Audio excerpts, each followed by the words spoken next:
I'd like to welcome you all to the Shawnee Mission East Area Parent Teacher Student Association Candidates Forum. My name is Mary Sinclair. I've served as the legislative chair for the Shawnee Mission East PTA and the co-legislative chair for the SMAC PTA, along with my co-chair Devin Wilson.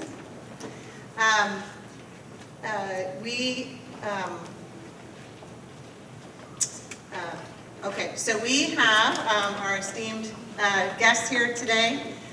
We have 10 of our 11 candidates who are joining us, and we will be moderated today by Kyle Palmer of KCUR.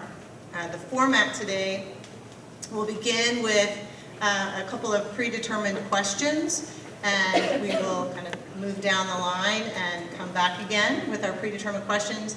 And then you as audience will have an opportunity to submit questions as well after we've gone through the preset list. Kyle Palmer, we are very fortunate to have him with us today. He is, you might hear him on the radio in the morning for the news hour through KCUR. He has a degree in journalism from Mizzou, spent a little time at Stanford as well, earning a master's degree, and also has a little background in sports commentary. Two of my favorite sports, volleyball. My daughter plays here as the libero, Shawnee Mission East volleyball, and my son was a graduate of the Shawnee Mission East championship, state championship football team. Both of these sports which Kyle has commentated over the years. If there are any questions, or again, please write them down and keep them on hold for the end of the format. I'm going to pass the microphone to Kyle. Actually, I'm going to pass this to Chris. Thank you. Yeah. All right, good morning. Can you hear me? Great. All right. Thank you for the introduction. Thank you all for being here on a Saturday morning, participating in the democratic process, as it were. We have 10 candidates representing 4 different races, a state board of education, 5 different races actually, state board of education, a Senate district, and 3 House races. We will begin just by allowing the candidates to very briefly introduce themselves. We'll go down the line from left to right as you're looking at them. You can give yourselves a brief introduction, say who you are, and of course what you're running for, and then we'll get to policy positions and question answering after that. So, Ms. Sinclair, we'll start with you. Good morning, and thank you so much for hosting this. I'm excited to be here. My name is Chris Cendrick, and I'm running for the State Board of Education in District 2, and it could take all morning for me to describe those boundaries, but we're in the middle of District 2. District 2 covers 4 Senate areas around Johnson County and 4 school districts, parts of 4 school districts. I am excited to be here because I worked here for such a long time. I'm a 38-year retired school psychologist and retired from Shawnee Mission Schools, and my kids graduated from here, so it is exciting. It's kind of like old home week to be back here at Shawnee Mission East. I currently work as an advocate for individuals, children, and young adults with developmental disabilities, getting services through CanCare and working just advocacy to help them live independently in their community. I am running because I feel that with my background, I could bring a unique voice to this seat. I've been in the trenches for a lot of years and know how it feels to be working with the community, with children and families with special needs, and I would love to be a voice for Shawnee Mission Schools, and thank you so much for having me here. Thank you, Chris. I'm Steve Roberts. I've served 1 term on the board. I'd like 1 more term to complete some of the projects that I've been wanting to do for my entire life, like make schools work just as well for poor kids as they work for rich kids. So I didn't run for the board to make Johnson County schools the best in Kansas. I felt that they already were. My job is to change some of the dynamics in the system so that our poorer districts, our hard-scrabble districts, can get the quality of teaching that we've almost come to take for granted here in Johnson County, but thank goodness that we have involved citizens who do not take things for granted. So I'm a teacher. My endorsements are secondary math, physics, and earth and space science. Last year I taught at the Kickapoo Nation School in Brown County, 15 miles from Nebraska. Learned a lot about racism from a different perspective from what we usually see. And I do not have a classroom this year. I think Providence wanted me to campaign again for another term on your State Board of Education. Thank you. Good morning. Thank you all for being here so early on a Saturday. My name is Megan England, and I'm a Democrat running for Senate District 7, which is here in Northeast Johnson County, from Westwood to Leawood, state line to Metcalf, including North High as well. I spent 8 years on the Roland Park City Council, and so I actually have the most elected experience up here at this table today. In Roland Park, we were able to, I championed a lot of great changes, and we were able to navigate through the Great Recession, going from basically a net negative to being the most successful, named one of the most successful cities in the state, having our property values raise 11% in 1 year, last year, and being the most attractive for millennials in the metro, the second most attractive. Those are the types of, that's the type of leadership and the type of substantial changes I would like to make in the legislature. It's not enough to just vote yes or vote no on things. We need more champions for change. Moderate Republicans, a lot of us up here are pro-education, but we haven't seen a lot of things happening positive for education in the last 7 years. In fact, they've gotten worse. So it's time to have people who will actually be on committees and be able to create change and try to move this district forward. And I would like to be that change agent. Thank you. Good morning. Prairie Elementary, Indian Hills, Shawnee Mission East, KU Medical School. Those were my education sources from the great state of Kansas. I'm Barbara Bollier. I have represented District 25 and District 21 in the House of Representatives and am now running for Senate District 7 as a Republican candidate. School and excellent education is the #1 issue for our constituency, period. That is what is the driving force between our economics and our communities and our entire way of life in this area, and it's what people want to see advanced, not just sustained.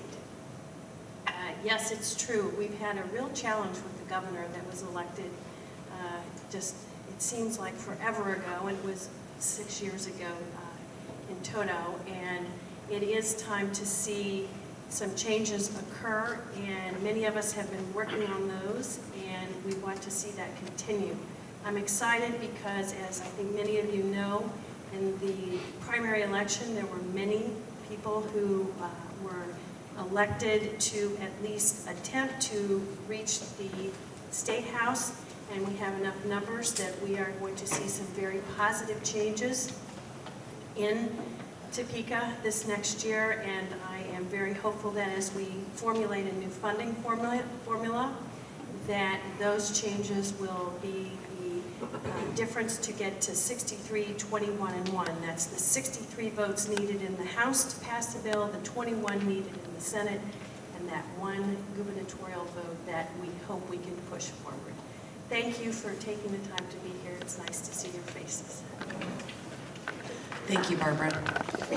Good morning, everyone. I'm Representative Stephanie Clayton. I am running for my 3rd term, third opportunity to serve you all in the Kansas House. Throughout my tenure in the legislature, my main flagship issue that I have fought for has been transparency in government. I have really enjoyed the opportunity to sponsor and champion legislation that gains not only bipartisan, but cross-factional sponsorship.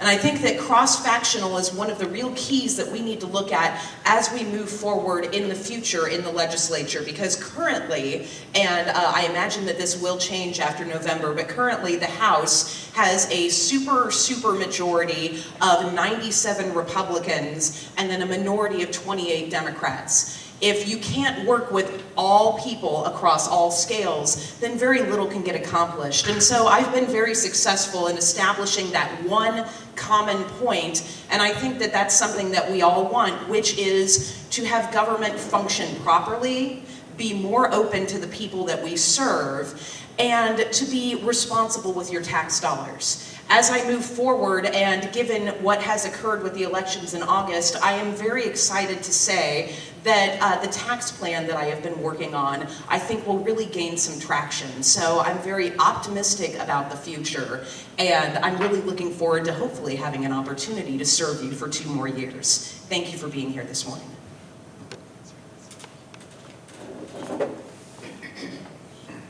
Hi, I'm Liz Meidel. I'm the Democrat running for the House seat in District 19. I have 2 daughters in Shawnee Mission School District. Gabby is in 3rd grade and Cora is in kindergarten at Briarwood. And in addition to being their mom and a wife, I'm a PhD student at KU in the School of Education. And I also work as a technical assistance provider under a federal grant operated by the Office of Special Education Programs. And in that role, I serve individual states at the legislative and university level in an effort to improve teacher licensure and certification standards so that all teachers are prepared to serve all students. Before I was a PhD student, I was a high school English teacher and a tutor and a curriculum writer. So you can see that education is kind of my thing, which is why I'm here. I haven't had a chance to go to very many of the candidate forums or the meet and greets. But when I saw the invitation for this one, I thought, I need to be at that because people who come to a forum about public education are thoughtful, powerful people who are going to be a part of making the future of Kansas schools better. And so this is a conversation I wanted to be a part of. I believe that Sam Brownback and the people in his camp have undermined public education, and I believe that they are attempting to create a stratified system that values the rich over the poor, and I believe that they've undermined teachers and encouraged district administrators to do the same. And I think we should fix that. I believe that Kansas has a rich history of serving students incredibly well and offering them great educational opportunities. We have for decades been in the top tiers of states for education, and I do not intend to see that change while my students are in public school, my children are in public school, nor do I want that to happen for the children that will come after them. So I'm extremely grateful to the Supreme Court of Kansas for keeping the undermining at bay, but major damage has been done, and the repair work needs to begin. And I believe the repair work starts at events like these, and so I'm grateful that you're here, and I'm grateful to be here, and I'm looking forward to this conversation. Thank you. My name is John Tavi, and I am the Libertarian candidate for House District 19. I actually ran as a Libertarian because I wanted to have a chance to be more bipartisan, because I was brought into politics through the GOP, through Ronnie Metzger in 2012, where I worked on many campaigns and volunteered a lot of my time. And I've decided that this is my chance to speak my voice for young people who are from this district. I was raised in this district. I went to Trailwood Elementary, I went to Mission Valley, and I actually went to East here my freshman year and finished up at South. And I gotta say, this place is just as intimidating as it was my first day. So I am really glad to be here because I see that, you know, our students, even though we have the best education in Kansas here, it is a challenge. It's intimidating to be here. And we need to make sure our students have all the resources they need to be successful when they graduate. Because unfortunately, and I know this because I am one generation out of graduating from these schools, that other friends of mine who didn't go to college are basically working minimum wage jobs. And I think we can all agree that our high school education can provide us much better than that. So my concern for education is that funding be adequate, but that we also increase the capabilities of our students when they graduate. I believe that high school students are capable and smart enough to come out into the workforce with certifications that give them well-paying jobs. We want them to stay around and we don't want them to leave. I left and I came back and I'm glad to be here. I have 2 children. I have one with special needs and they go to Briarwood Elementary. And I am very grateful for this great public system because as a contractor and a self-employed man, I cannot afford better services, but I'm grateful that the public services here are the best. But I still think that we've got to think more in the future. We've got to compete globally, and we've got to lead the way that our students come out of school here right now. Thank you for your time, and I'm looking forward to talking about all these issues today. I'm Jerry Stogstall, and appreciate you all being here this morning. Every time I come to East, it's like coming home, just like Chris down at the end of the table. I've spent a lot of time in this building.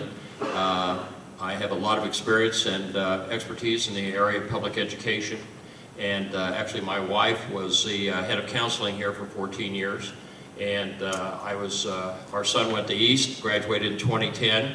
I was on the PTA board, treasurer, and we were solvent the entire year, never went bankrupt. And but I have a kind of unique background in public education. 2 of my 3 degrees from Kansas State are in education. I have a bachelor's in elementary education and a master's degree in curriculum and instruction. I was a teacher in Shawnee Mission for 12 years. I was down there in the trenches with the kids. I know what challenges teachers face every day in their classrooms and what kind of support they need to be as effective as they can in those classrooms. I was elected 3 times by my peers to serve as president of NEA Shawnee Mission, where I was involved heavily in issues like due process and collective bargaining. I was in a leadership position that achieved 10 collective bargaining agreements between the teachers and the school district here in Shawnee Mission. And I was, maybe most important, a parent and that helped guide a child through the entire Shawnee Mission School District. And he got a great, great education. He just received his master's degree from the University of Arkansas, and I think gave Shawnee Mission East the best possible kudos it could receive. He said, Dad, I tell you, after going to Shawnee Mission East, my freshman year at Arkansas was a piece of cake. And that's how good a school we're sitting in right now.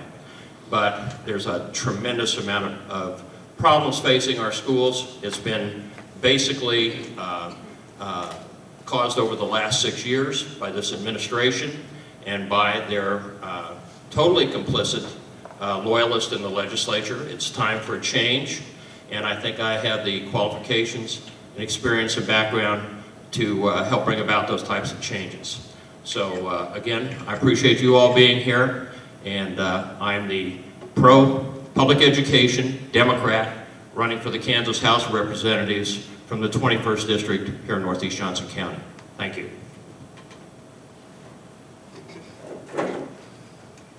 Good morning. I'm Dorothy Hughes, and I am the Republican pro-education candidate in District 21. Thank you all for taking time out of your busy weekends to be here. Everyone in the district, what I hear going door to door, they want good schools, and they are willing to invest in them. It's crucial that we continue to invest in public education. A little bit about me. I am currently a part-time healthcare consultant and working on my PhD in health policy and management.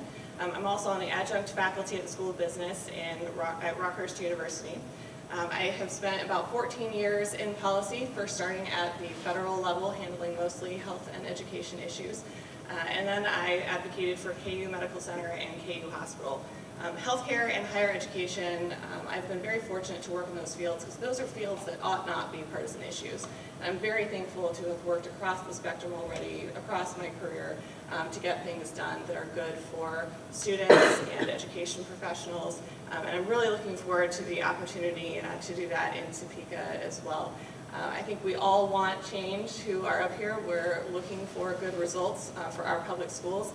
And I think what you'll hear today is that we may differ on how to get there, but we're all in it for the students, the teachers, the education community, so that we can bolster our great community as a whole here. So thank you for being here. Thank you very much. My name is Melissa Rooker. I represent the 25th District, which is state line to Lamar, 47th Street to 67th Street.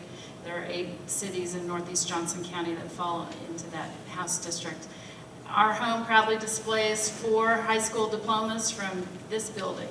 My husband and I are both East alum, and we, the two of us went through KU together, and when we got married, we moved to California to pursue my husband's career interests. The two of us ended up working for 15 years for Clint Eastwood. I became the VP of development for the company. I retired in 2001 to stay home and take care of the 2 children that I'd had along the way, one of whom is here. And it was a goal of ours to bring our children back here so that they too could enjoy the excellent public schools that we grew up with. And it was a very deliberate decision to pick up roots, move halfway across the country, purchase a house 6 doors down from my mother and father so that my 2 children could come to the same schools that I had enjoyed myself. That was probably the best decision that we made as a family. It made all the difference to move into a community that values public education. The year we made that move, our own district in Los Angeles failed to pass a bond measure for the 3rd consecutive time that would have built a new high school to accommodate the over 5,000 students that were crammed into a building that was built for 3,500. So it wasn't tax policy, it wasn't anything but quality of life measures and excellent public schools that brought us back home. My husband is an independent film producer, and the center of his professional universe remains Los Angeles to this day. When I was first elected in 2012, I was coming out of work through the PTA. This organization has a very strong history in advocacy. That is the genesis of the PTA. And I was very proudly serving at that. In 2012, right up until I filed to be a candidate, I was a part of the Kansas PTA legislative team. I was on the SMAC PTA. I was the legislative chair for SMAC PTA, and I was working in the buildings my children were in as the legislative chair. So I've been following the evolution of the school finance battle since roughly 2005, when Montoy was coming to a head, and actively engaged in the policy side of that as an advocate. I'm very proud to serve in the legislature on a number of different committees that deal with entirely different policy areas. Transportation, public safety, infrastructure are the set of policy arenas that I've been engaged in through my committee work for the last 2 years. However, I remain in the forefront of the battles that were waged over education policy and led the charge in solving the equity piece of the Gannon lawsuit this summer during special session. I drafted the legislation that became the actual bill that was passed and received by the court to discharge that half of the lawsuit. So there was a concept in a leadership development program that I went through as a freshman lawmaker. The Kansas Leadership Center offers. The most resonant element of that program is one of their precepts that leadership is an activity, not a position, and I live by that, and I serve my district to the best of my abilities and try and lead by example on a daily basis. This will be a terrific discussion today. Thank you for being here. And then we also have a statement from another member of the race in House District 25 that Mary will read. All right, so Matt McCann was not able to attend today. He is running in the House District 25 along with Melissa Rooker. So I invited him to submit a statement, and I'm going to go ahead and read that. He is traveling for an old friend's wedding this weekend. If any interested parties want to learn more about his position, you can look to mattmccann.org at his website, or he also has a Facebook page, McCann for House 25. His concern, his statement, but Kansas school funding is a paramount issue in this campaign season. Matt McCann is concerned about a conservative agenda and its failure of massive proportions. It's talking about our schools have been systematically defunded. We believe it is a conservative effort to privatize the institution. These concern the wealthy don't want to pay for public schools, they want to make money off them instead. That statement is, this litany of conservative ideas must be fought, and whether he is elected or not, he intends to loudly fight back against these ideas. All right, so let's begin the forum. This will be divided into two sections. The first will be predetermined questions that I will pull out of this Shawnee Mission East Lancer hat, which I have been told is a state championship hat. Based on the performance last night against North, that might not be wrong. There are 20 questions in this hat. Since the microphone's already down there, we'll begin down there with Melissa Rooker, come down one by one, and then actually go back down the line, so each candidate will get 2 randomly selected questions. These have been written by the Shawnee Mission East PTSA in a predetermined way. If you see me draw out a question and then put a question back, it's not because I'm trying to pull a Matt Lauer. It is because some of these questions are written specifically for the State Board of Education, so they may not be relevant or as relevant for representatives and senators. So if you see me do that, that is because I made the determination, well, they're already labeled as State Board of Education questions. So let's go ahead and begin. Each candidate will get 2 minutes to respond. I don't know if we have a timekeeper, but we have a timekeeper. So she will give you... There's a sound on my phone. Okay. And I'll give you 1 minute, 30 second, 15 second sign. That's just for logistical purposes, so that we can all hear from each of the candidates, since there are 10 of you, as well as for fairness purposes as well.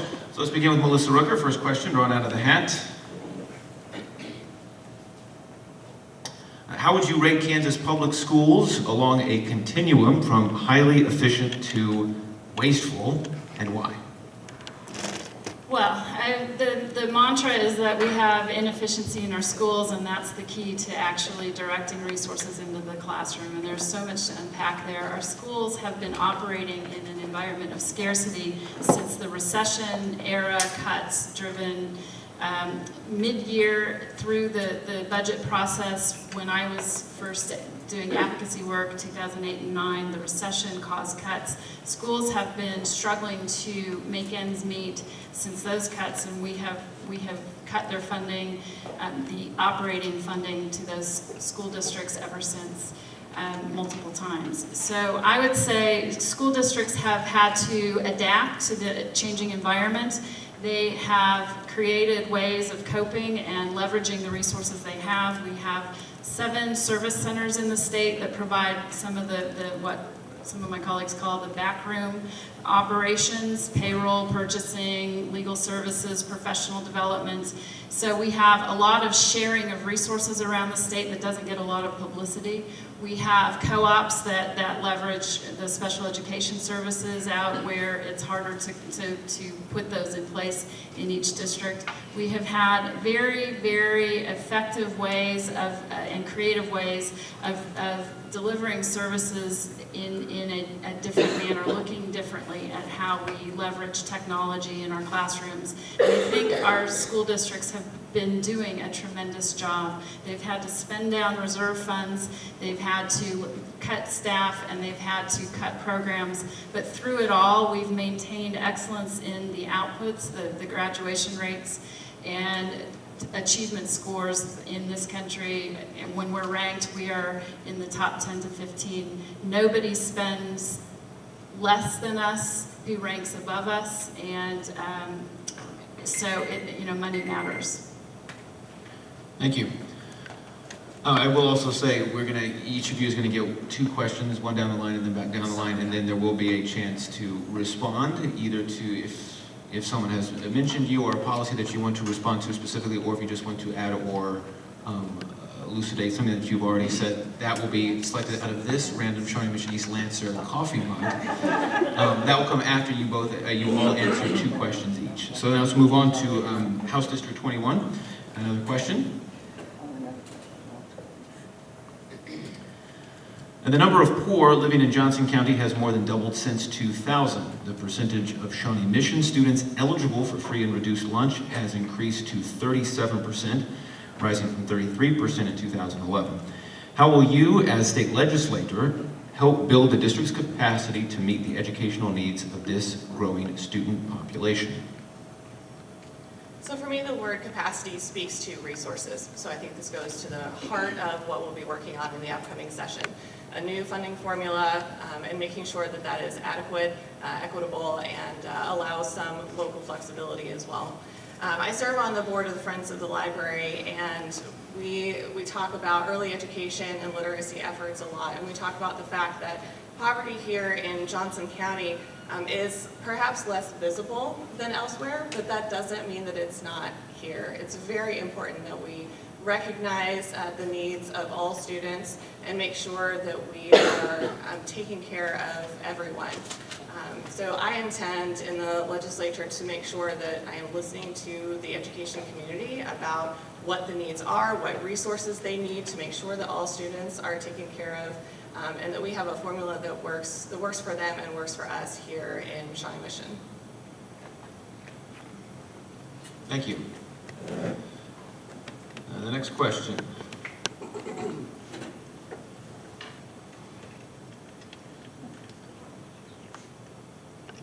State statute calls for the State Board of Education to review and revise the state education standards every 7 years. At present, Kansas is in the middle of the review process for mathematics and English language arts, which were initially implemented in 2010.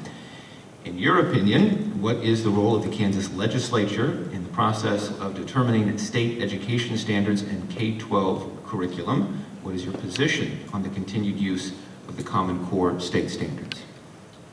Well, I think one of the things that the Kansas legislature needs to do is to do its job and let the Kansas Board of Education do its job and let the Kansas Supreme Court do its job. And there seems to be some question in the Kansas legislature at this point as to what their job really is. I think it is we elect the Kansas State Board of Education to make those kinds of decisions for education in Kansas, and the legislature needs to help them implement those positions and so on. And I think just a word about the Supreme Court. I think that the Supreme Court has done Kansas a wonderful job over the last couple of years in actually doing their job in saying this is wrong, this is right. That's what our three parts of our government are supposed to do. And I think the Common Core positions are important. I think that there should be local control over what we, to the most extent possible, of what we are able to present in our public schools and so on. But I think the legislature basically needs to stop meddling in the Kansas Board of Education and with our Supreme Court. And I think we're doing a great job with the system that we have. We just have to let it work and make sure everybody does their job. Thank you. Moving on to House District 19.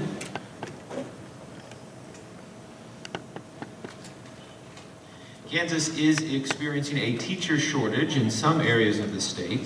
In your opinion, what has the state legislature done anything to affect teacher retention and recruitment in the past few years? To what extent does the Kansas legislature have a responsibility to help retain and recruit highly qualified teachers to public schools? Thank you. I think the question meant to say if the legislature has done anything within the last couple of years, because I haven't seen or heard of any significant changes that are supposed to keep teachers around or keep teachers incentivized to be here. We have dropped some of the protections that they get by being in the, by being protected. We have to make sure that teachers are held accountable, to the same standards that a private entity is. If teachers aren't performing well, they need to go. And I hate to say that, but that's true, because the way that we can guarantee that teachers stay is by, first of all, we need to have resources to pay them well, But when we pay them well and we give them the standards to hold, we have to make sure they hold them up. And we make sure that they are creating successful students. If they are not meeting our high standards, then they need to go. And the best way to do that is to pay them well and give them a reason to want to be around. But yes, to make sure that they are held accountable, and that if they are not handling students well, if they're not getting the results that we have demanded that they get, then they must be revised, and they need to be out on the option of being fired or not. So I think our responsibility is to make sure that we have highly qualified teachers that are paid well, and so they're not concerned about themselves, but also we need to make sure that they are held to the same high standard that we demand our students achieve. And if they're not doing that, then we just need to be realistic and know that they can't stay forever. We need to be able to hold people accountable at every level, students, teachers, administrators. Everyone's got to be held accountable. So the best way to do that is to have good paying jobs, make sure our economy can sustain the education fund that we create, and really we need to unleash our economy more by creating and correcting legislation that can put more money right back into education. Thank you. Thank you.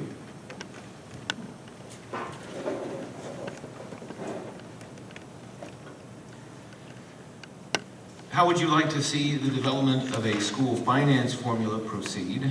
Please speak to some key elements of importance and whether or not the process for developing a new formula should be modified from this point forward. So this is going to be really hard work, right? We have to create a new school finance formula.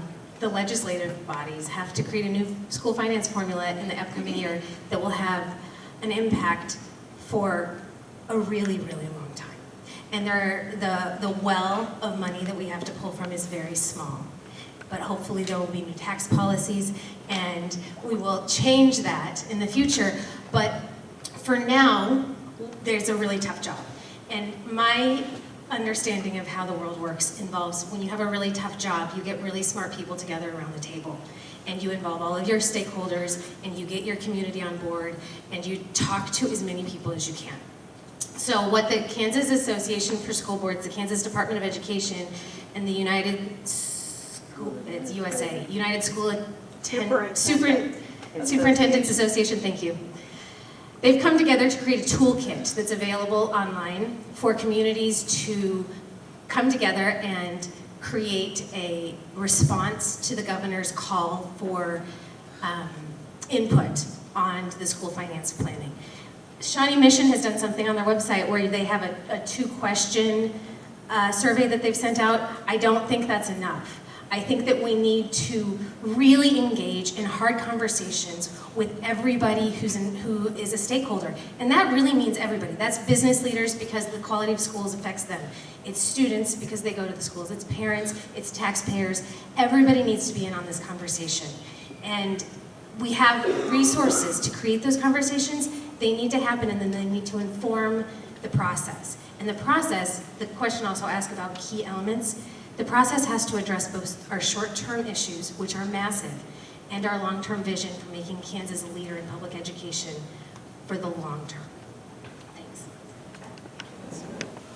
Thank you.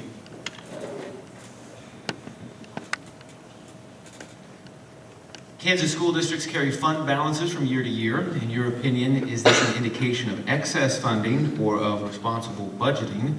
Please explain and indicate whether you would recommend that district fund balances be swept into the state general fund or remain under the control of local school districts. Thank you. I think that many of our school districts do carry ending balances because they have practiced responsible budgeting.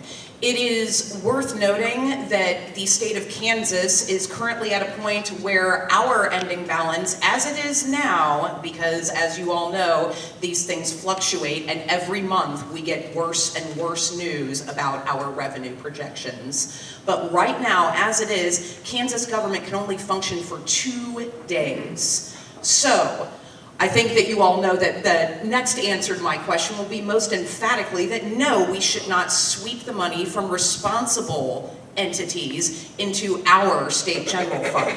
I think that the state of Kansas sadly has proven that they really are not taking care of budgeting in a proper way. I think the schools are setting up a very good and very strong example.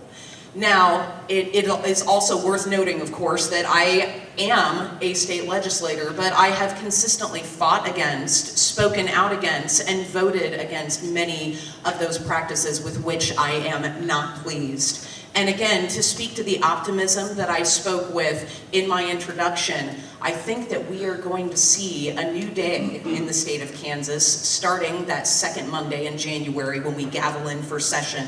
You are going to see us start to pull ourselves out of that hole. And I think, again, we have wonderful examples that we've seen in Johnson County. It's worth noting that the 3 cities that I represent, Overland Park, Leawood, and Prairie Village, are all AAA bond rated, as is the county of Johnson County, and I think Water District 1. So just to throw that out there and give them some credit too. But we have wonderful examples for responsible budgeting right here in Johnson County. And I think that the Johnson County delegation has a wonderful opportunity to bring those examples to the state of Kansas. Thank you.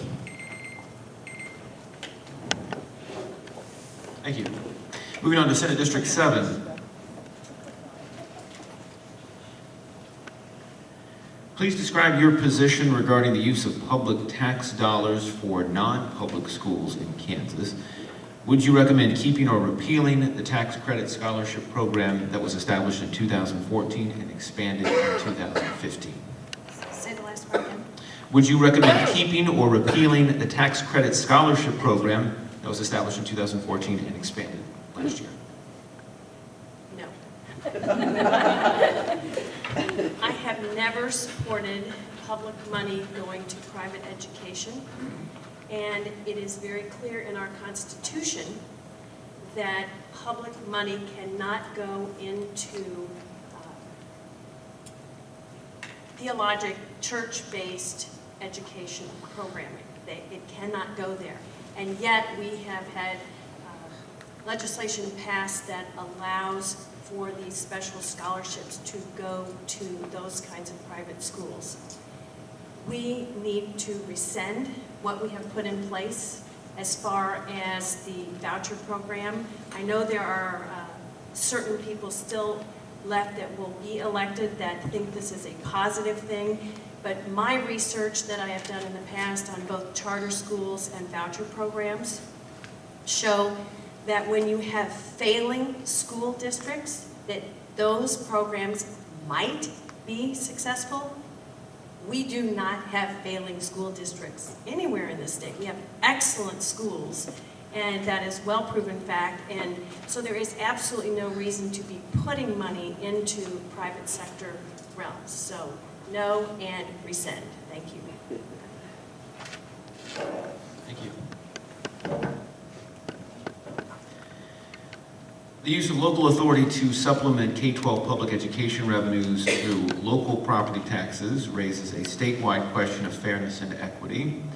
Some Shawnee Mission constituents want to remove the cap on the local option budget. Others argue no cap is constitutionally unfeasible and conflicts with the state's responsibility to provide equitable access to quality education. How do you think Kansas can reconcile these two positions? Again, this is a very large, daunting question, and the answer probably varies without the people in this room. But what's most important is that we reflect what's most important to our district, the people of our district. When I was on the Roland Park City Council, we've also faced some daunting challenges. We were in smack in the middle of the Great Recession, and we had some other monetary spending issues of our own. And we had Walmart leaving, which was 20% of our tax base. And it would have been a lot easier to solve those solutions if we would have closed the doors to the public and had what we think are the most educated people or thoughtful people in the room and just made the decision. And I see that that's what's going on with our Shawnee Mission School Board right now when we're trying to come up with a new finance formula to pay for schools. But what works and what Roland Park actually were recognized with recognized with an award for was our ability to go to all of the stakeholders within the community, listen to all points of view, and encourage the public to have ownership of this issue, and then bring that solution to the table. This is not a legislator issue, it's not an elected official issue, and you know, when we have multiple viewpoints and multiple stakeholders who felt that they've been heard, we come to the most strongest decisions. Thank you. Moving to State Board of Education, I think this is what I'm going to do for you two, since there are a couple of questions that are more specific for you. I'll have you answer both the same question and we go through. There's 2 questions, so you'll both answer 2 similar questions, if that's fine. It's okay. Making a call on the fly. First question, what are your thoughts regarding the role of teacher licensure and preparation programs for K-12 education? Shall I take that? Yeah, we'll have both of you answer that same question first. There's a lot we do that's based on a lie. The lie is you have to go to teachers college or else there's nothing of any value you could give any of our children in any academic setting.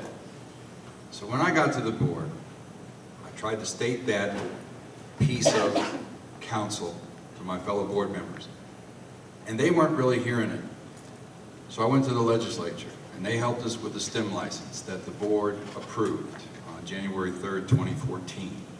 So now if you have a degree in science, technology, engineering, or math, biology, physics, chemistry, you can actually be welcomed into a high school. Now, how this affects us in Johnson County is not very much, because as our commissioner, Dr. Watson says, Johnson County is a destination for teachers. But we have a lot of schools around the state that cannot get somebody to teach physics who knows physics. It's not a problem here at Shawnee Mission East. We need a physics teacher, we'll find somebody who knows physics, enjoys it, lives it, breathes it, communicates it to adolescents very effectively. Around the state, they're hard to find. That is the teacher shortage. So, do you have to go to teachers college to be a teacher? Not in every case. Now let me follow that with, our colleges of education have a very important role to play in the preparation of early primary, intermediate instructors. They have a huge role to play in the preparation of special ed teachers, which we give away waivers like candy, and the preparation of our future principals and superintendents. There's plenty of work for our colleges of education without keeping a lock on the secondary classroom door of a technical subject. Thank you. Thank you. Same question. What are your thoughts regarding the role of teacher licensure and preparation programs for K-12 education? I understand how we got to where we are with the teacher shortage. I think there's been some value with Project Lead the Way and with STEM licensure. That being said, I think that hiring unlicensed teachers and people who are not qualified to go into a classroom is a short-term solution for a problem that is going to take years to remedy.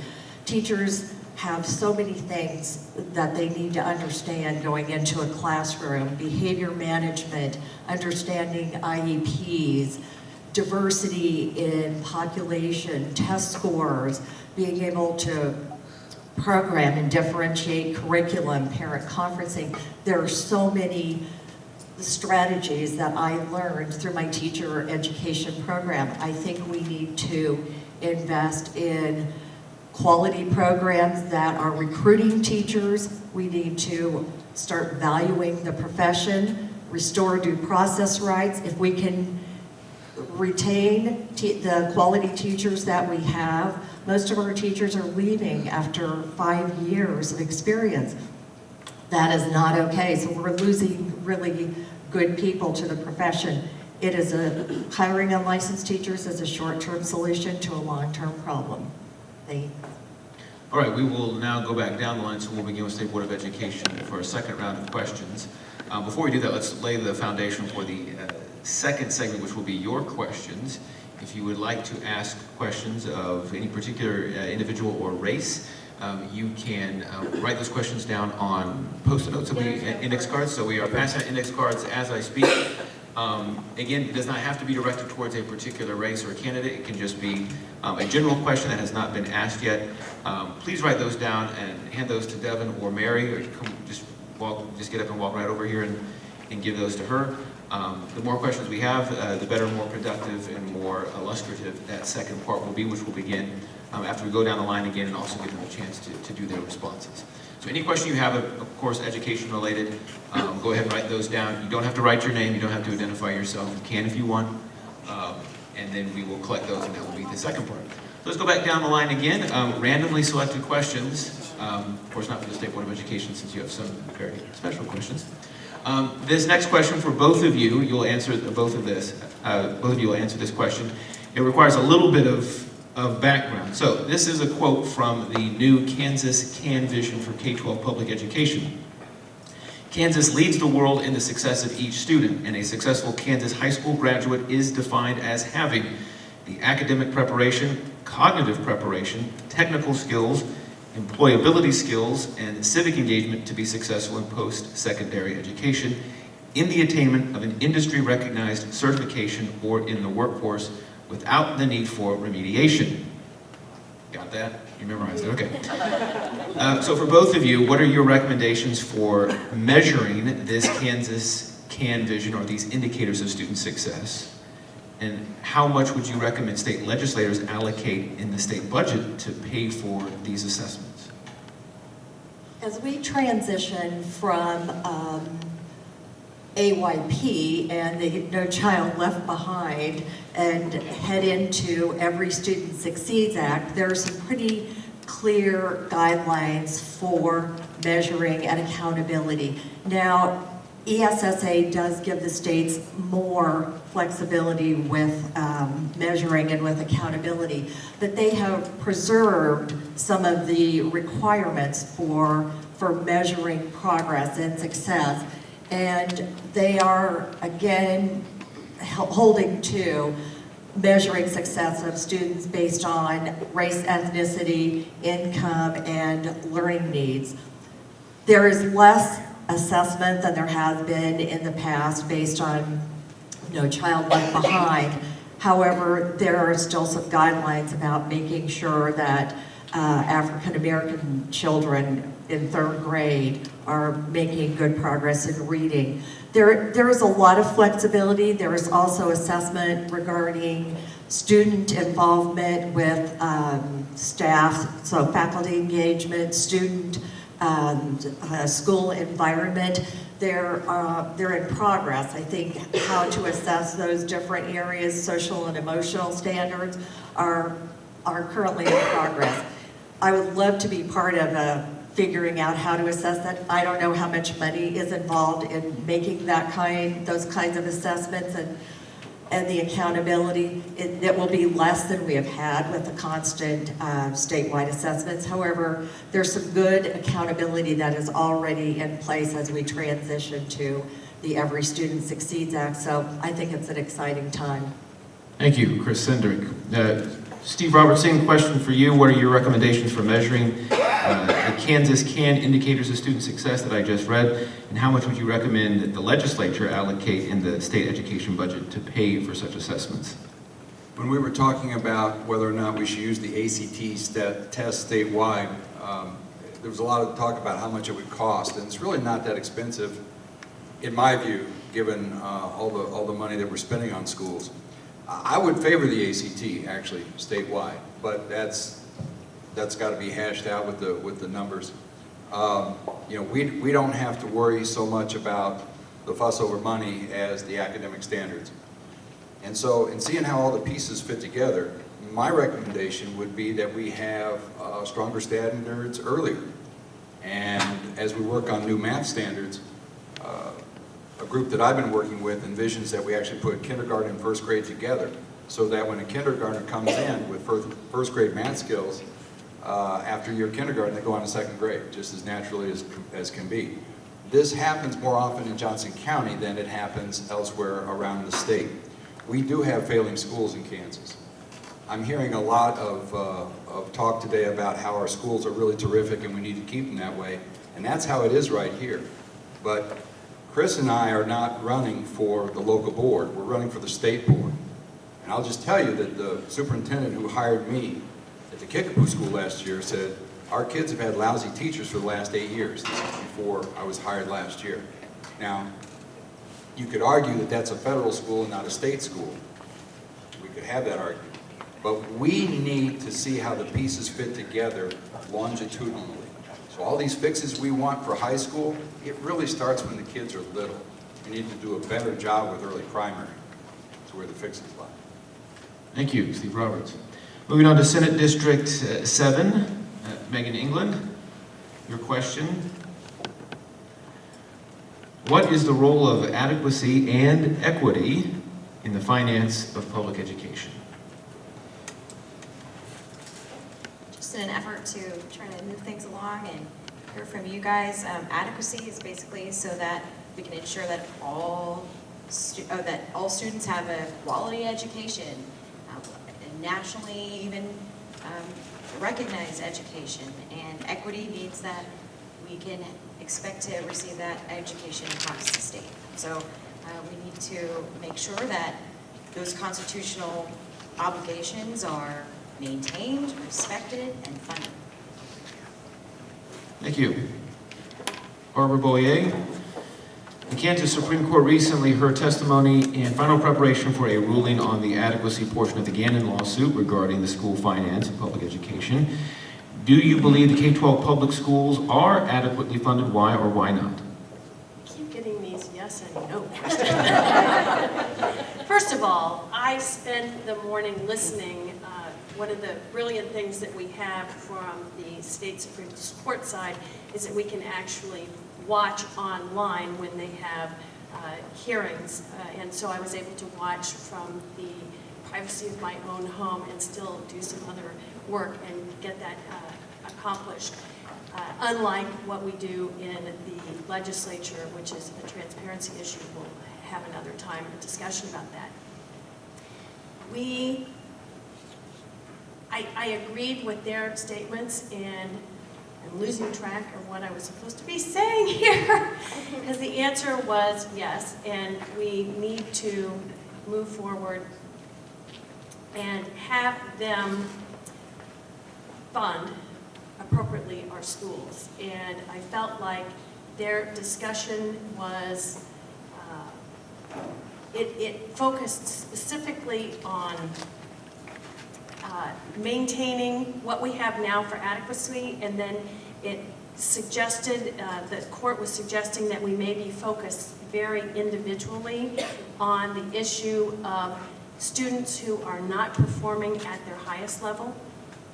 And I think that will be an interesting thing for us to discuss in the funding formula, whether we have funding across the board that is increased, or whether we only specifically address the issue of students who are in the lower third of accomplishment in our districts and need to have money directed specifically for them. So. Thank you. To House District 19, Stephanie Clayton. Funding for Kansas public schools has been characterized as flat, up, and down. In your opinion, which is it and why? I believe that funding in Kansas public schools is down, and you will hear many different arguments that have been posed regarding school funding. I am here to tell you that if I messed around with my books at home, I could tell you that my own household income was flat, up, or down. From the people who say that school funding has gone up, this is because of recent changes in accounting procedure that have now added teacher retirement into that funding.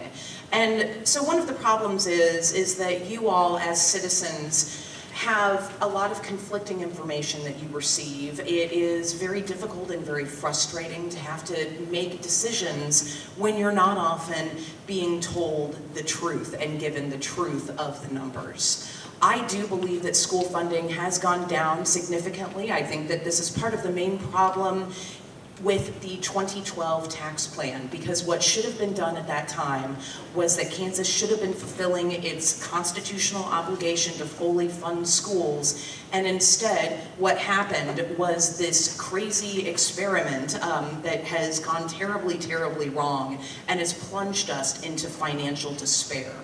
I believe that by putting forth a reasonable, sustainable tax solution, that schools will be properly funded again, and that we will be able to fulfill our constitutional obligation that our promise that we make to the people, that we will have a strongly functioning government. And again, to continue with the optimism theme, we are going to do it, and it is going to happen, and I'm very excited about what is to come. Thank you. Liz Meidel, in your role as a state legislator, please describe what an effective working relationship looks like with the Shawnee Mission School District and what you can do to best represent the interests of this district and its students. Well, if I may, I'm going to give a shout out to the person I'm running against because she does a really good job of this. Creating a really high quality relationship between the Shawnee Mission School District and the legislative body and the Kansas Association of School Boards and the Kansas Department of Education, because these are really all the players, means communicating both what the priorities are here in Shawnee Mission and our belief that it is important to take care of all of the students of Kansas. You can't just take care of Shawnee Mission School District, right? So if we are to create a high quality working relationship, we have to represent both our needs well and the needs of the entire state, because our children are growing up in concert with the children in the rest of the state. So to create a really high quality working relationship, what you would do is, this is similar to my question before, you would engage your stakeholders and have the conversations in a regular fashion so that they knew that it was an open door of communication. And then you take those messages back to the legislature and you share those and you create a culture of reciprocity in terms of, I'm going to share with you, my community, what is happening in Topeka, and I'm going to share with the people in Topeka what is happening in my community in a responsible way that shows that we are, and I'm going to go back to this one more time, extremely engaged with our local stakeholders, but also cognizant of our role and responsibility as part of a larger state, because those responsibilities have to be kept in balance. And I think that that's the role of all the legislators, not just the people who represent Shawnee Mission School District. Thank you. John Tobby. How would you characterize the impact of 2012 tax policy on public education in Kansas and Shawnee Mission Public Schools in particular? Thank you. First, thank you for saying my name correctly. That's been a problem since elementary school for most. I would like to start by saying that, the trickle-down economics is a theory that our legislators should do their research. It does not work.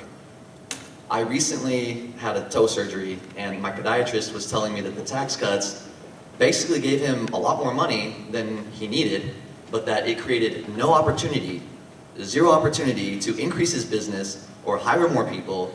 And so he was just left with more money, which he says he's grateful for. However, he already was not struggling to pay for his bills and pay for the things that he likes to do.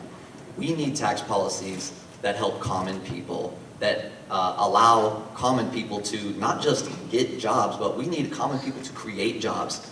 I'm going to get a little off track, but I need to mention this. In the CAN vision, it says that our students need to have the employability skills, but I think that that is actually a little bit overrated. I think that our students should have the job creating skills to come out into the world, because creating a job for yourself is much more better for your local economy, and it's much more better for your own pocket.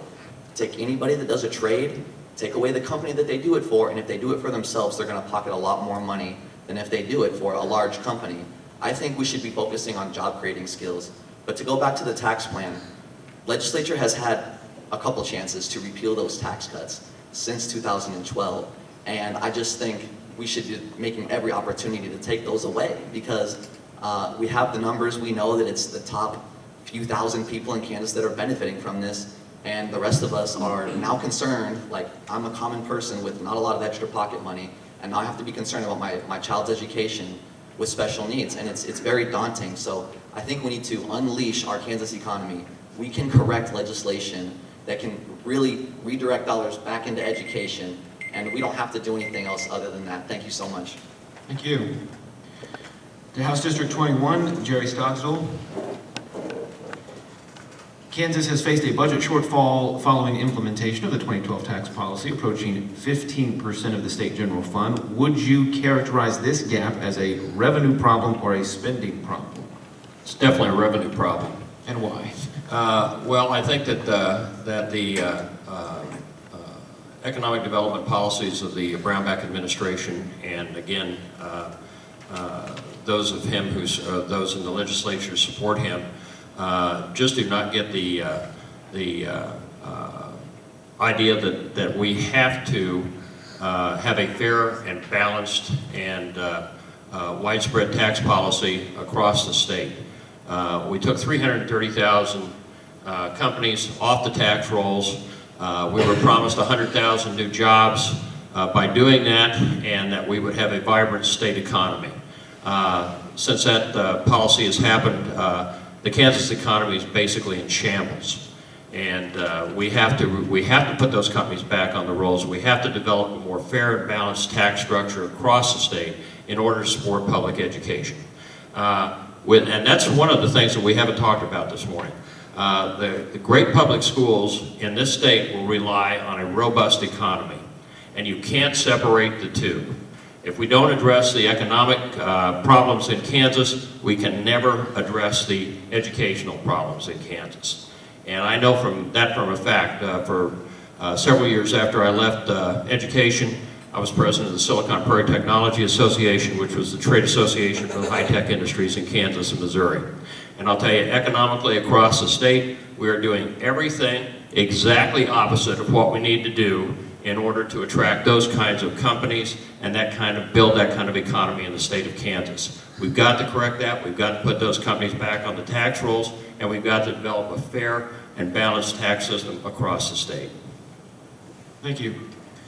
Dorothy Hughes. Over the past 5 years, the Kansas legislature has challenged the constitutional authority of the judicial branch of government, the State Board of Education, and local municipalities. Do you agree or disagree with this statement, and provide an example as it pertains to public education? I agree that they have challenged the role of the courts, and I disagree with them doing so. I think it's very important that each branch of government does its job. We have 3 branches for a reason, and they are the checks and balances on one another. I think it's very inappropriate for the legislature to fight against, rulings and say, well, we don't want to comply, we want to do our own thing, and the courts are trying to do our jobs for us. That's not productive.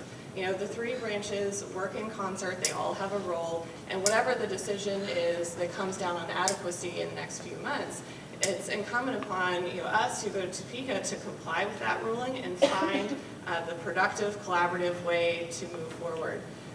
I know we've moved a little bit off of tax policy, but I want to make clear that I do not support the governor's tax policies that have landed us in the situation we are in.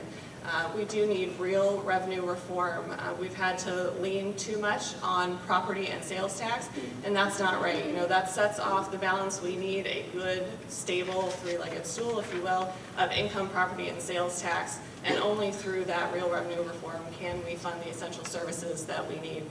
So we need those kinds of reforms, and we need to let the 3 branches of government do their jobs. Thank you. And Melissa Rooker. In 2014, the Kansas legislature repealed teachers' due process rights, leaving this protection up to the discretion of local school districts. Should this decision be reconsidered, particularly given the teacher shortage in some areas of the state? Why or why not? Let me first explain what happened in 2014. We had the court opinion in Gannon, the requirement to fund the equity side.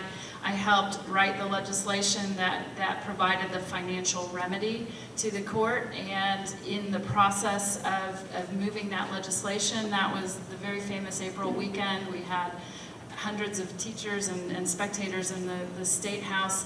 Friday night we had a vote. Our plan, our bipartisan plan to answer the court passed 91 to 31 in the Kansas House. It went to conference committee, and in that conference committee, the policy pieces were added. And the stripping of due process rights was one of those pieces that was put in the bill in the conference committee.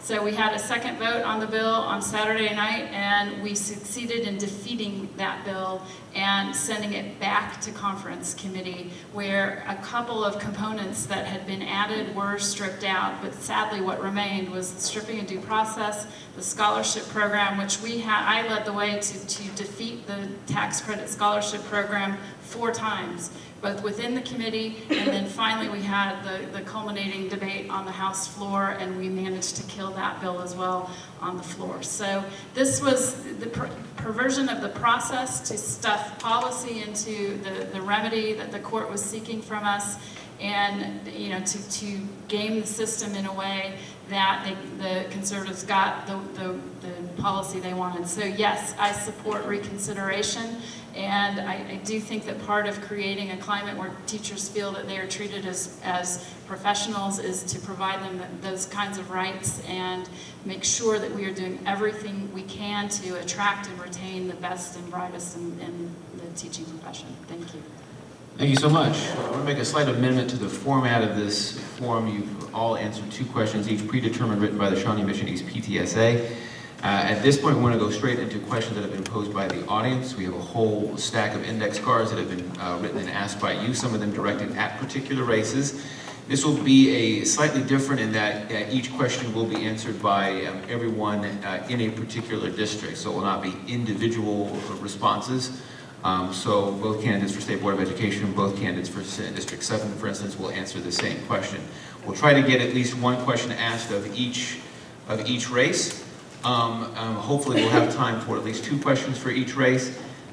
There was originally time budgeted for a 1-minute follow-up for each candidate. We will move that to the end. We'll give you closing statements, 1 minute each, where you will be able to follow up or address something that maybe you're not able to address in the predetermined questions. So since the microphone is down there again, we'll start with House District 25, Melissa Rooker. This question is directed towards your race. Here it is. What do you think about our district, I believe referring to Shawnee Mission, our district's movement to offer the trades as a future employment path for our students? This question notes, presently Shawnee Mission West has a welding program, for instance. So what do you think about the district offering trades as a future employment path? Well, I think all of our students deserve to have a variety of opportunities available. So not every student is going to choose to go to a 4-year university. Some may choose the military. Some may desire or need to go straight into employment. So as a district, I think it's incumbent to answer the needs of all of the students that attend the district, and I think that's true statewide as well. We've had a good push in the state legislature to support career and technical education programs. We've provided some funding. We've had to pull back, of course, under current fiscal conditions, but there is still funding available to help stand up some of those programs around the state, and I think there's great value in ensuring that every student has their needs and their interests met by the programs that the district provides. And I think that it's important to remember that we have a representation across the socioeconomic spectrum in our district, and our students have a lot of different hopes and dreams for their lives, and I appreciate the fact that Shawnee Mission has made the accommodations to provide certain specialty programs that help students achieve those dreams. Thank you. This question directed for House District 21, so both candidates in that race will answer this question in whatever order you decide to Decided, okay, great. Where do you stand on, so here's the question, where do you stand on making sex education opt-in rather than mandatory? So I am a supporter of scientifically based, evidence-based education, and coming from the health field, frankly, I'm in favor of sex education. I think everybody needs it. That's a pretty simple answer for me. I respect parents' rights, I do, but I think that it's up to districts and educators to be setting the curriculum, and I think it's important for all students to have that education. Thank you, Jerry Stoslin. Yeah, I would agree. I think that teaching responsible sex education in schools is a great use of our tax money. I think that we want our kids to be informed, and I think we want our kids to be responsible, and I think that's the best way to do that. I do think if parents have a tremendous opposition to this, that there should be an opt-out provision that they can take the kids out of that class if they absolutely object to it. I think that's a family right, but I think the schools definitely should offer a very strong and positive and fact-based sex education program for all students. All right, the next question directed at the three candidates in House District 19. How and where do you differ from your opponents on education issues? John Tobby, you can begin. Thank you. I think I'd like to start by saying that I'm a huge proponent of certification programs. And SB 155 is a bill that was passed in 2012 that started the technical career college reimbursement for students that are at least sophomores that fit the criteria and commit their time to traveling and going to these schools to get certifications and industry demanding jobs. And unfortunately, with the way the world is going, I think that we need to be more practical. We need to have more students being hands-on, more students being ready to work, and we want our students to stay in Kansas. We have job shortages in construction. We have job shortages that come with farming. And I am 100% certain that if students are directed into these programs, they do have to choose, and they do have to be successful in it. I did the Center for International Studies in the Shawnee Mission School District. We had to commit all of our extracurricular activities into learning a language instead. But that is worth it because when we get out, we have college education as a high school graduate, and that puts us in a better position for better jobs or advancing towards the career which we desire. So I think that the first thing is that I really want to push that we have many options in all the school districts for students to come out to the world working good paying jobs. And secondly, I have to say that I'm more, I don't want to say I'm more, I would like to think that I'm more bipartisan because even though I'm a conservative, even though I spent my time coming in the Republican Party, I've learned that we need to have the ability as legislators to think for ourselves and to not be pushed into party lines at any moment. And so I ran as Libertarian because I find that the values of Republicans and Libertarians are in this one platform and that we can work together to move forward. So I would like to thank everyone again for the chance today to speak. I'm really glad to be here at Shawnee Mission East. I graduated from South. Thank you for your time.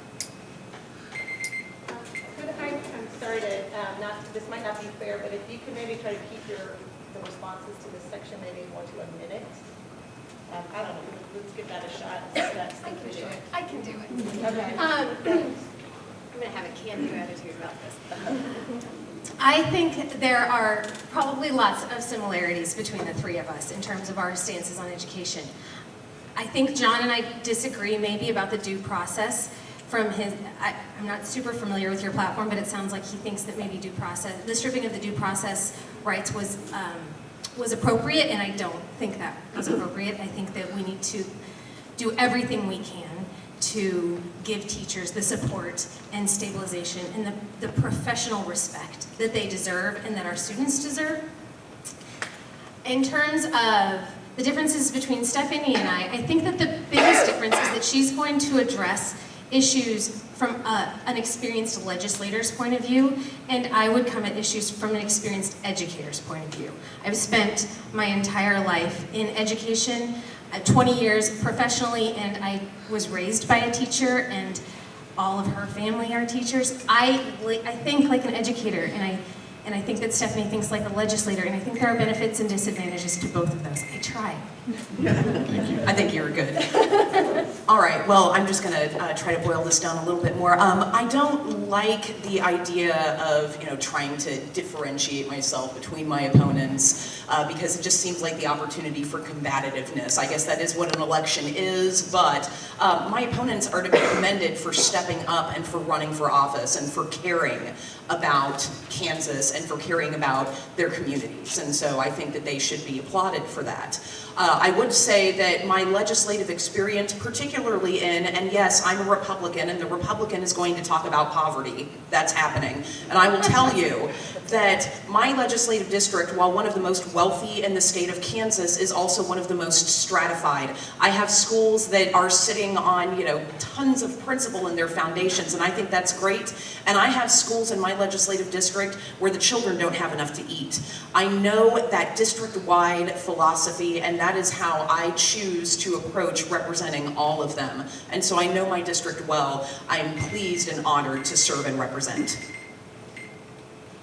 This question directed towards the candidates in Senate District 7. Describe your style of leadership within the context of heated discussions. How do you make sure your voice and ideas and those of your constituents are heard and acknowledged?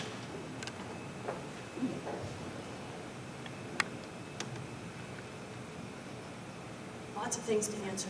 Work very hard to make sure that all of my constituents know how I am thinking about a process or a bill. So I write a regular e-newsletter. I am always available, give out my cell phone number, and that is a way to help people understand.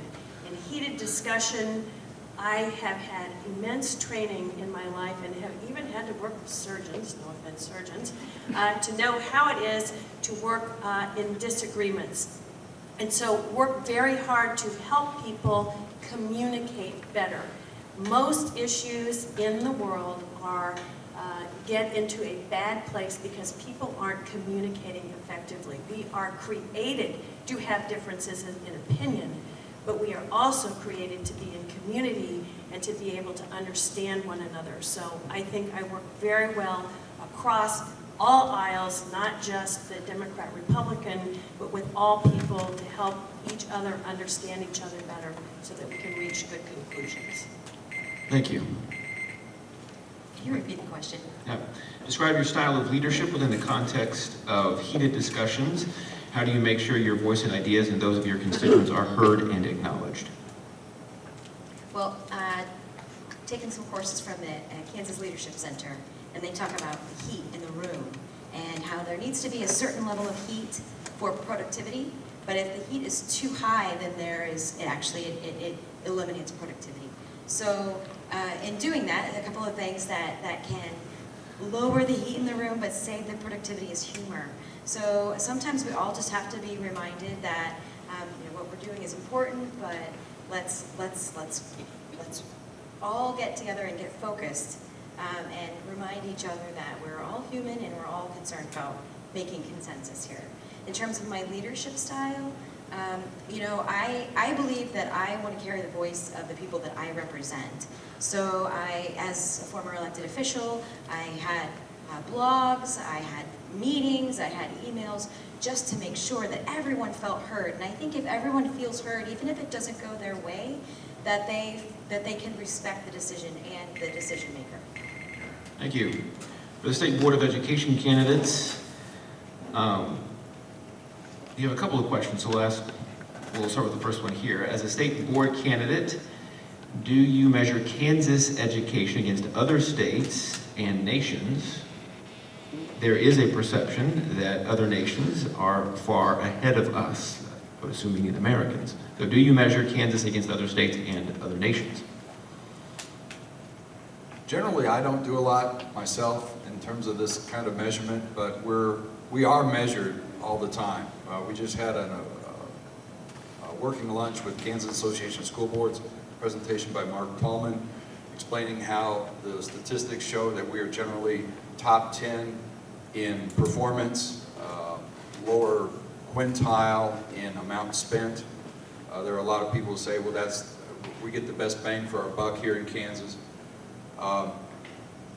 You know, we do a lot of ranking that isn't quite as necessary as some people make it out to be.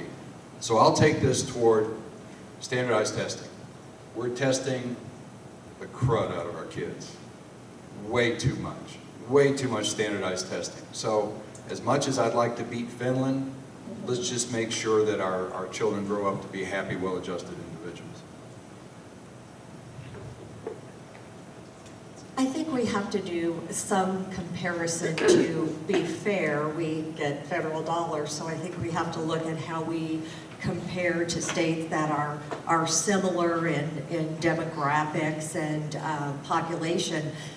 Our state is so completely diverse from one end and one side to the other that I think it's hard to even compare within Kansas. But I think we owe it to our students and our constituents to do some comparison, because our students are going to go out and compete in 21st century world, and they need to be prepared to work in another state or another country. So comparison is good. It can be bad, but I think we're on the right track and doing a fair job of comparing. Sticking with the State Board of Education race, this question for both of you. Where should the lead responsibility for teaching tolerance and embracing diversity among our students lie? With the state, with the district, with the principal? Where should the lead responsibility lie?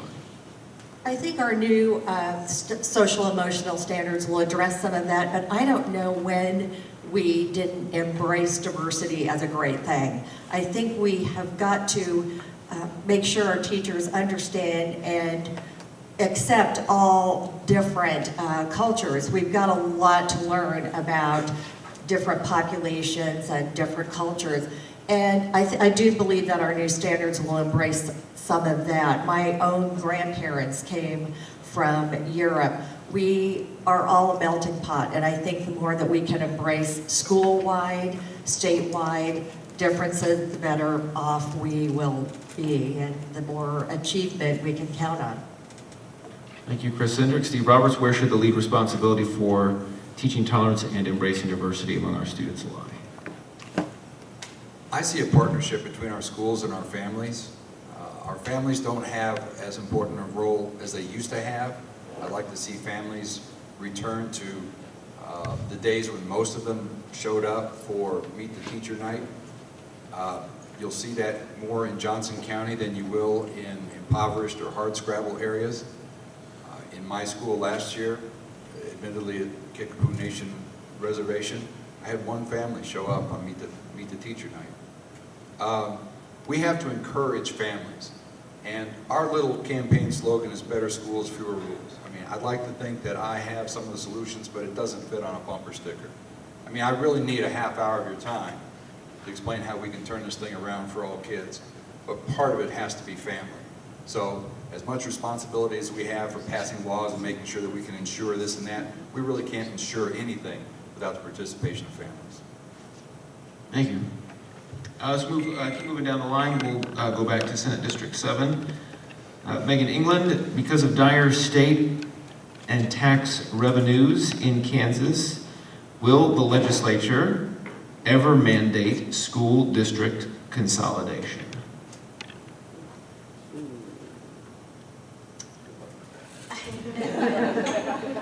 I appreciate the question, but I think there's too many hypotheticals in that, and too many that I don't actually think that we need to really get to a point to address. Although consolidation is a really important issue, I think we should first stop at the first point of school funding. Let's not get there. You know, if schools were funded properly, we wouldn't have had half of the questions that we had here today. So let's just start there. Let's just get the revenue back on track. I don't think we need to get into consolidating right now. Thank you. Barbara Boyer, should the state ever mandate school district consolidation? No. Mandates are bad, but I will say that it is always worth looking at how we are funding and why. And I anticipate that as we look at a new funding formula, there will be ways that will push some areas to think about doing more together. I don't know that that's consolidation, it may be consolidation of resources. Already, many of our schools do that in an excellent manner, but there's probably always room for a little bit of improvement. But it goes back to the question about efficiency. Is efficiency the only goal we should have? And I would say no. We need to still support our local communities and what their needs are, and the whole idea of having local school boards make decisions. I will always support local control, which would eliminate the idea of ever having consolidation. Thank you. Thank you.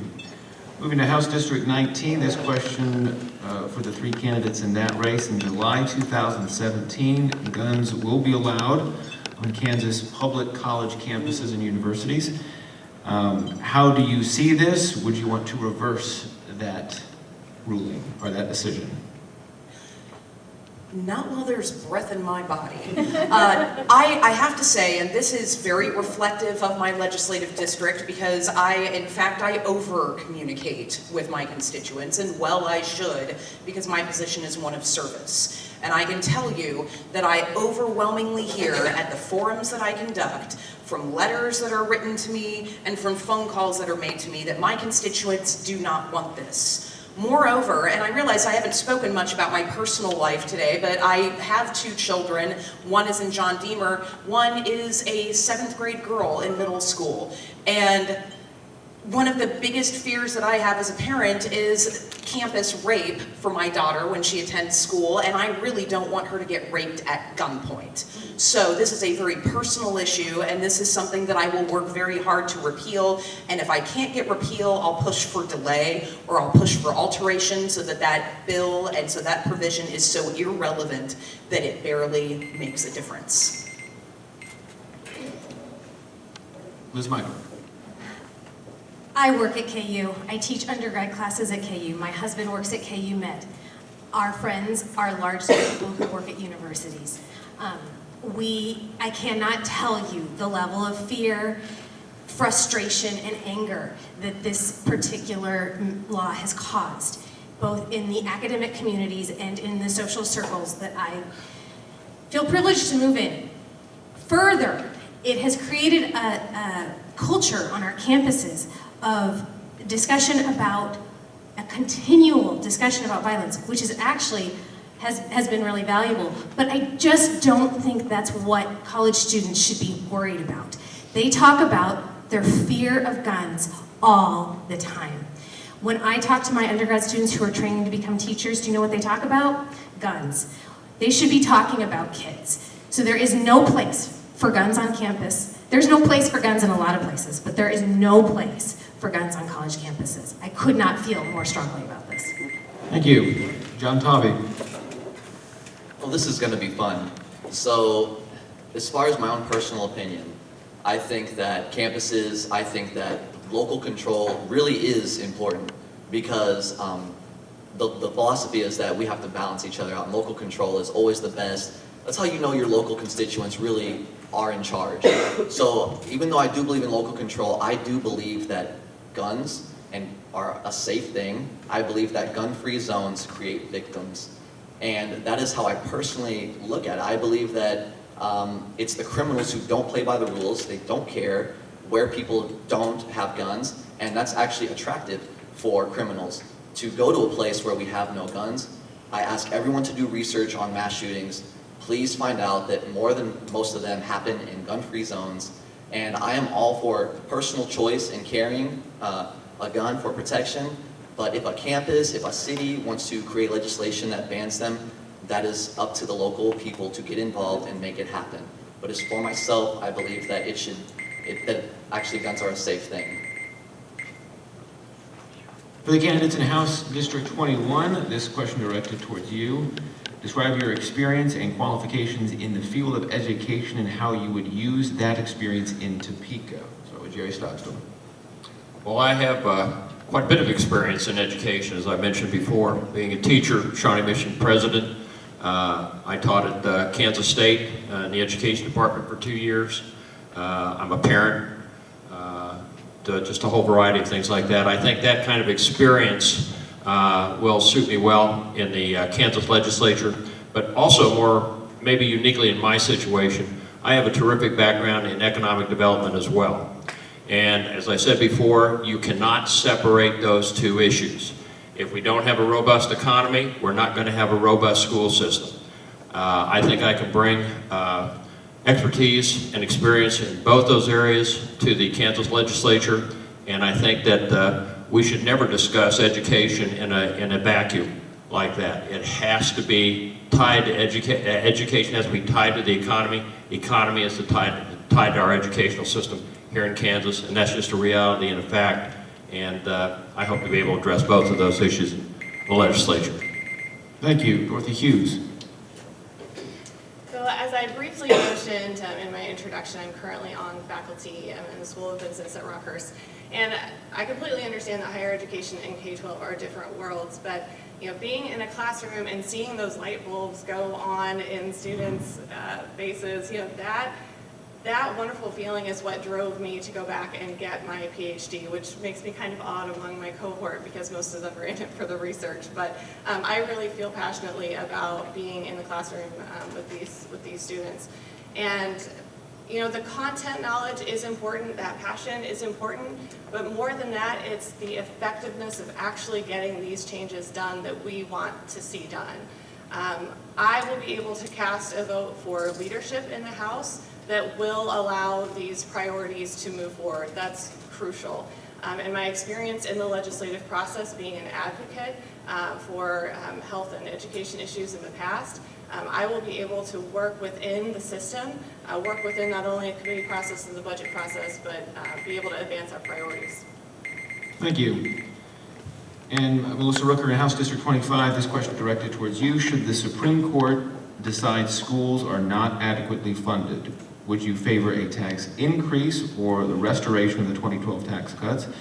How would you balance increasing school funding with other state priorities such as infrastructure and health care? Thank you. Yes, I do believe the Supreme Court will and should rule that schools need more resources to complete their core mission of preparing our students for college and career. And I expect that to be the decision that they make. I would say that what we need to do is view this as an incredible opportunity to rethink, reimagine, and reinvent our path forward. So we have on the table education policy, we have our state budget, we have our state tax system. It needs to be a comprehensive conversation that looks at all of those things as a package that works together, because that's exactly the point. The budget is a document that reflects the priorities, and the tax code is the mechanism by which we fund those priorities. So until we define what those priorities are, we can't be effective at setting the tax policy or the budget. So I think that it needs to be a conversation with everything on the table, and I look forward to it. Thank you. All right, well, thank you so much. We will transition to the final part of this forum, which is essentially a closing statement from each of you. We had budgeted time for a follow-up after the original round of predetermined questions. So you can use this final minute to give us a final message, whether you want to follow up on a question that you were not able to answer individually earlier or reemphasize other points. But we'll just start at the end of the table, come back down again. Each one of you gets one last chance with 1 minute to give us a final message. Thank you. Well, I appreciate this discussion today. I just want to leave you with this thought. If you are a straight ticket voter, you are part of the problem, and I don't care which party you're voting. I had an exchange this week with one of my constituents who made an assumption about me because of the party label that I wear. When I directed him to my website, my newsletter update archive, the press clippings that I have that reflect my work in the legislature, and a couple of radio interviews that are available that I did for KCUR on State House Blend. I said, you may never choose to vote for me, but you ought to at least know more about me before you leap to some sort of conclusion about the content of my character. And what I got back from him was an apology. He said that he made an assumption. He admitted it was because I am a registered Republican. He said he is a supporter, he will work for me, he will vote for me, and he thanked me. He said my response to him was impressive.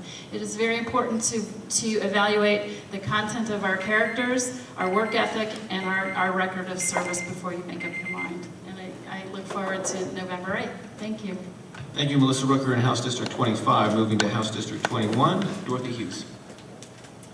I genuinely believe that the best public policy happens when everyone is around the table, and I mean everyone. It's very, very important to me that different views are always heard, and I commit to you that I will do that. I'm committed to creating an environment in Topeka where this can happen, where we actually have collaboration and discussion, where we can really move our priorities forward and we don't get distracted by divisive issues that don't move the state forward. We really need to focus on budget and education, and we have to solve those problems for everyone. These shouldn't be partisan issues. We have to work together, and I'm committed to creating an environment that will do that. I've been working on it my whole career. I've always worked across the aisle. I'm very proud of that, and I intend to continue that working that way. And I assume probably most of you, since we're right here in the heart of 21, are probably voters, so I'm asking for your vote on November 8th, and I look forward to serving you and making sure that you are heard. Thank you. Jerry Stogsdill. Yes, I think the next 2 years in the Kansas legislature may be the most important we've had in the history of the state. Our economy is a shambles, our schools are under attack, our universities are under attack, and I think that what we need in the legislature coming up is experience and expertise, and that's what I have in both economic development and education. I've worked in those fields throughout my entire career. I've worked with companies, I've worked with school districts, I've worked with educators, I've worked with innovators, with entrepreneurs. I know how to build coalitions, I know how to answer questions and to solve problems. And I think that I would appreciate your vote in helping me take that experience and that expertise to the Kansas legislature. And again, we just need to get everybody out and vote on November the 8th and start correcting what's wrong with our state. Thank you. Moving to the candidates in House District 19, beginning with John Tobby. Thank you. So first of all, I want to say that I do have very strong beliefs. I am a very enthusiastic person. I'm a very excited person, and I wear my heart on my sleeve. I shed a lot of blood, sweat, and tears, a lot, because I do believe that this life is everything, and I want no regrets for myself or for my family. I am a product of these schools. I'm proud to be raised and raising my family in this district. And as much as I have strong views, my ultimate view is freedom. So what the constituents say needs to happen. Leaders need to be accountable to their constituency, and even if they disagree with the majority, we still need to be making sure that the people are the ones leading themselves, and that way, if something goes wrong or right, the people will have a better understanding of what it is that's happening, instead of legislators always taking control and leaving people frustrated with how it is going. I promise to be somebody that works well with everyone, because that's how I am in my life. I reach out and give my heart to everybody in my community. I hope that at the end of this election, no matter how the results go, you will see me around and you will see that I am an asset to this community. Thank you. Thank you. Liz Meidel. I think in a year when the national conversation has been almost devastatingly sad, when I talk to so many people and I read so many people who say they just can't bring themselves to vote for either of our presidential candidates, I am so heartened by what has happened in Kansas. Everywhere I go, there are really amazing, high-quality conversations going on between really amazing, high-quality people. And so I am grateful to be a part of this, but I'm also very, very hopeful and determined to be a part of this continuing. I think regardless of what happens on November 8th in terms of the elections in Johnson County, these conversations are vital to our long-term well-being as a community and as a state. We need to retain the judges in the Supreme Court, and we need to tell everybody we know that that's a priority. And then moving forward, we need to continue talking and talking and talking so that the legislative bodies can hear us about what we value and what we think is important. Because I think that the communication that has started because of our disagreements can go forward and become a part of an agreement. Thank you so much for coming today. Thank you. Stephanie Clayton. It has been both an honor and a joy, and frankly, a true calling to have the opportunity to serve the citizens of District 19 for these past 4 years. I am very hopeful that I may again have the opportunity to serve you for 2 more years. In my experience in the Kansas legislature, I have, so often we talk about bipartisanship. For heaven's sakes, I consider myself to be pan-partisan, honestly, because I have had so many wonderful opportunities to form bonds and to work across all of those different lines with so many different people, whether they are what we would refer to as Tea Party, the furthest left Democrats or the furthest right Republicans, and then all of my moderate friends in the center.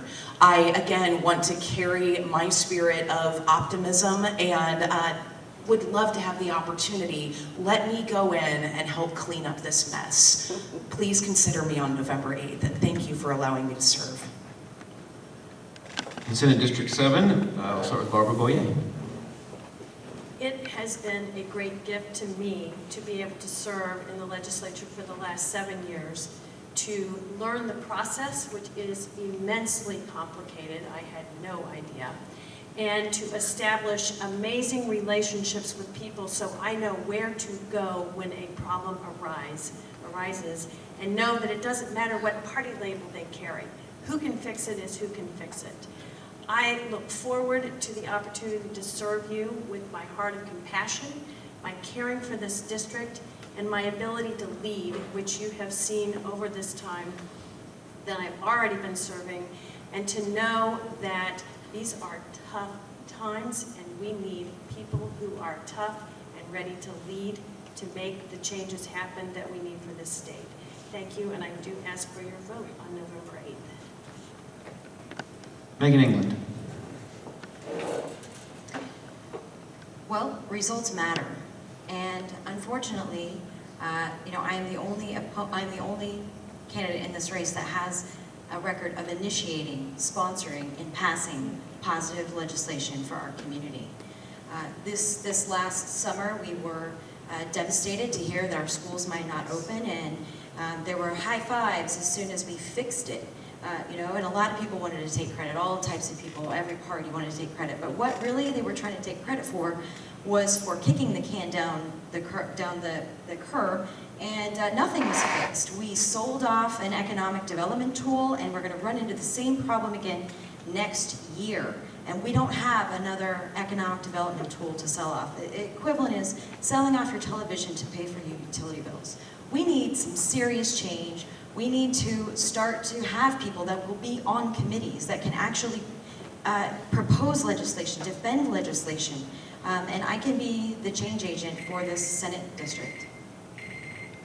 In front of the State Board of Education race, we'll begin with Steve Roberts. Thank you.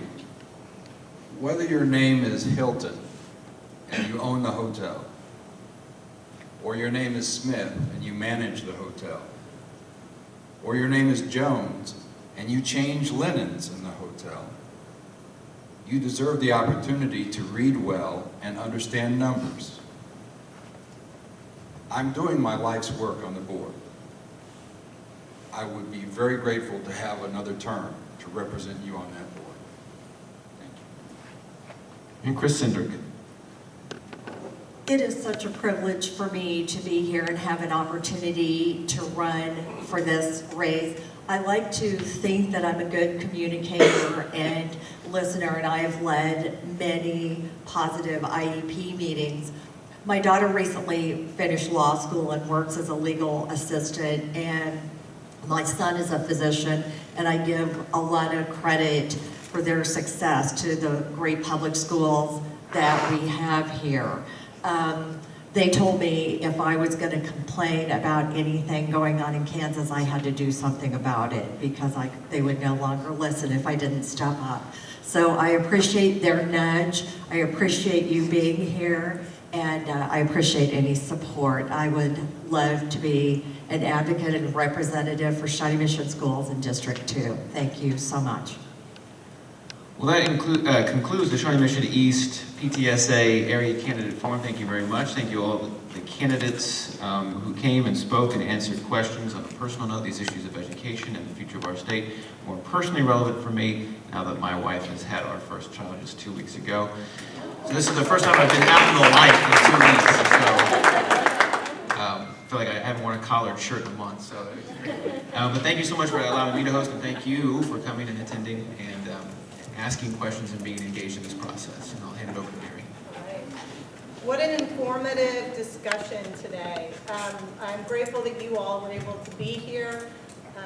Our SMAC legislative co-chair has gratefully recorded this and will be posting this on YouTube. So please let your neighbors and friends, not only in the East area but across Johnson County, know that they can find out more information by going to the SMAC PTA YouTube site and learn more about what our candidates have shared today. To begin my thank yous, I wanted to just acknowledge some people that are here today. Our principal, John McKinney at Shawnee Mission East, is by far one of the most amazing principals I've ever had the opportunity and privilege to work with. And I'm so grateful for what he does for our teachers and our students and families on a daily basis. Thank you, John, very much. We have some other people here. We have Denise Soltz. Thank you for timekeeping. She is our president of the Kansas PTA who is here today.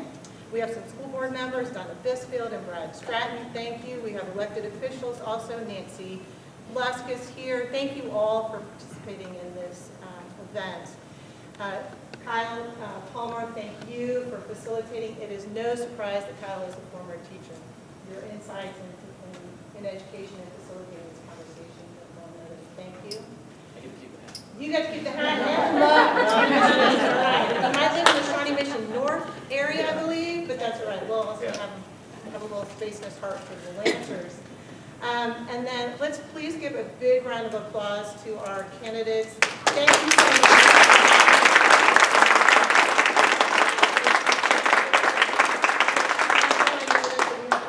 All of our candidates here today. That is not a common trend across the Johnson County area. So thank you all for coming and sharing your thoughts. Thank you all. It's a great day.